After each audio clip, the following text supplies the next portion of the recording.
नमस्कार शेतकरी मित्रांनो, शेतकरी मित्राचे उत्पन्नात वाढ व्हावं, भरघोस उत्पन्न मिळावं, कमी खर्चामध्ये मिळावं आणि कमी दिवसामध्ये मिळावं यासाठी कंपनी आपल्यापासून 4 पावले पुढे चालत असतो मित्रांनो. तर मित्रांनो, शेतकऱ्याचा विचार करून भरघोस उत्पन्न वाढ व्हावं यासाठी साई भव्या सीडने एक नवीन वाण विकसित केलेला आहे मित्रांनो. बघू शकताय, जो सरळ वाढतोय.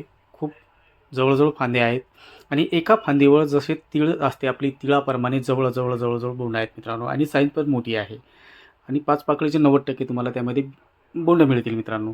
आणि रोगाला बळी पडत नाही आहे. जमीन कोणत्या प्रकारची असो त्यामध्ये तो शूट होतो आणि घनदाट पद्धतीने लागवड करण्यासाठी सुटेबल असा वाण या कंपनीने निर्माण केलेला आहे. आर्मी VG2 असे या बियाण्याचे नाव आहे मित्रांनो. सध्या आंध्र, तेलंगणा आणि कर्नाटकामध्ये लागवड झालेला आहे मित्रांनो. लवकरच महाराष्ट्रामध्ये सुद्धा येणाऱ्या हंगामामध्ये येईल आणि शेतकऱ्याचं भरघोस उत्पन्न वाढ व्हावं यासाठी